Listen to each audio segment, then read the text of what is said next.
Now, I'm sure that some of you who've been listening for a while have noticed the absence of a certain eccentric storyteller this past season.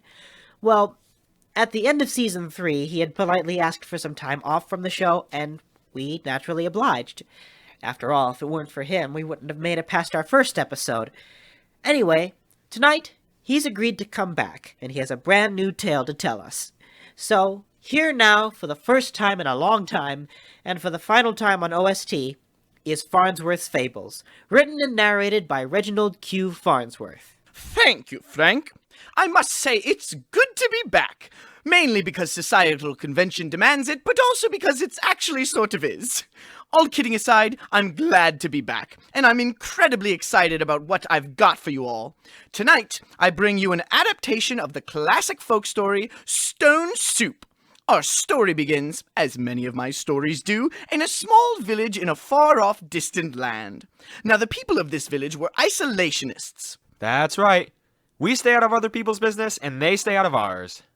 Unless we can make a profit, of course. That was their mayor. Charming fellow. He's not a character in this story, though. Aww. Anyway, one day, 3 young traveling actors arrived in the village. There! I think we lost them. Sheesh, those guys were determined. Rosalie, next time we go stop somewhere to eat, and the waitress asks if you enjoyed your meal, do us all a huge favor and keep your big trap shut. I don't see what the big deal was, Priscilla. All I said to her was that piece of halibut was good enough for Jehovah. It probably didn't help when the manager arrived and I complimented her on her huge tracts of land. Look, let's just figure out where we are. Who's got the map? It's in my bag. Hang on, let me just... Oh, I think I left my bag in that last village. Along with all our money and all our food, you idiot! They had pitchforks and I was scared. Hey, we still have all our pots and pans. A lot of good that does us. Well, let's try to figure out where we are. Let's go ask that person over there. Excuse me, sir. Where are we? If you don't know where you are, then you don't belong here. Well, that was rude. Hey, Miss, can you tell us where we are? Why should I? What have you ever done for me? We've never met till now. And I hope we never meet again. Up yours, you rat bag! Whoa, we do not need to be run out of 2 villages in one day. We've just got to find someone who's willing to be civil and kind and will tell us where we are. But we've got to keep our cool. Hey, you! Go back where you came from! How would you like me to rip your throat out with a rusty spoon? Whoa, calm down, Priscilla. That's what got us kicked out of Hamlin. Sorry, I'm just a little grumpy because I'm hungry and we have no food. Well, here comes someone with some groceries. Maybe he'll help us out. I highly doubt it. I think it's worth a shot. Excuse me, sir. We lost all our money and food and we're kind of hungry right now. Then go eat rocks. Don't bother me with your troubles. I got my own life. See, no one in this town is going to help us. Not necessarily. That guy just gave me an idea. Ivy, you build a fire. Priscilla, the 2 of us are going to go find a stream and get some water. Tonight, we dine like kings. Can you specify which kings? Just go build the fire, Ivy. And so they did just as they had discussed. In no time, they had a large pot of boiling water. All right, the water's boiling. There's just one more ingredient we need. One more ingredient? Rosalie, we have nothing. Not quite nothing. I happened to pick up a little something while we were by the stream. What was it? A rabbit? A fish? Even better. What'd you find? A big old rock. What are you doing? Just follow my lead. Ivy, hand me the ladle. Here you go. Thank you. You're nuts, you know that? I don't know what you're doing, but you're nuts. Magnificent! The best soup I've ever tasted. Try it, Ivy. Okay. Hey, that's actually pretty good. Priscilla, you should try some. Is it really that good? No, we're just pretending. It's all part of my plan. Yeah, well, count me out. There's no way this stupid plan of yours is— Excuse me, but I couldn't help but overhear your slightly overdone reactions. What is it you're making? I call it stone soup, and I'm making enough for everybody in the village. Are you now? Is it any good?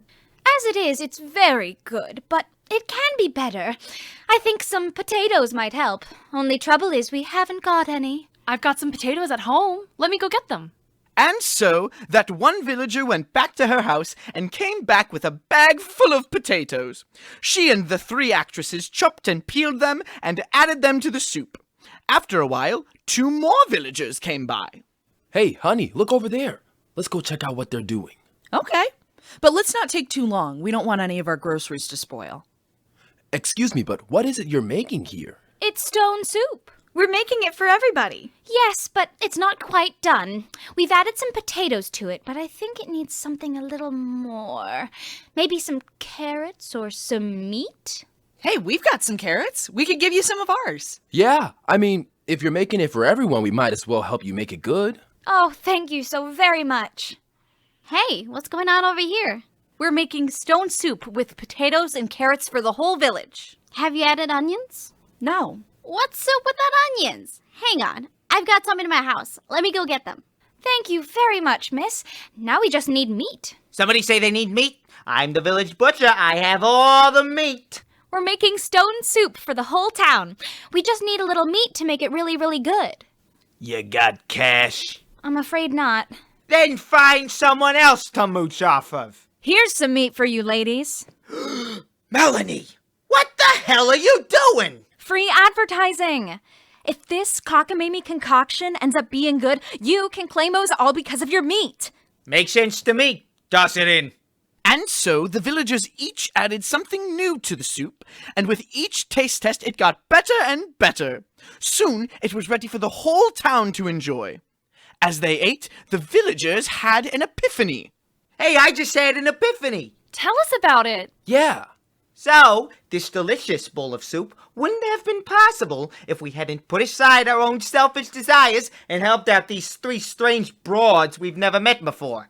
Just what are you getting at? I'm saying, maybe it's time to eschew our isolationist ways and be more willing to help out those in need. Maybe we should. It'd do wonders for tourism. Sounds nice, honey. But there's just a couple things wrong with that theory. One, we only helped those chicks because they said they were making the soup for the whole village and we wanted free food. Yeah, that's Pretty true. much. I didn't even add anything, actually. I just snuck on over here with a bowl and a spork. And second, you just said all that in your Tyrone voice. Hey, you're not supposed to break the 4th wall like that. Mom! Mom, Elias broke the 4th wall! Shut up! I'm watching my stories. Okay. Hey, I just had an epiphany of my own. Well, what's your epiphany about? This sketch has been going on for too long. Hell, OST has been going on for too long. Whoa! Too soon, man. Hey, you were never a cast member on this show. She's doing it again! Mom! I said, shut up! Don't make me put a boot in your ass! Okay. And so, the villagers and the 3 actresses lived happily ever after. I don't remember the specifics, but they did. The end. Well, it's been great, Frank. We simply must do this again sometime. Just not on a weekly basis. You got it, Bubby. Well, ta-ta for now.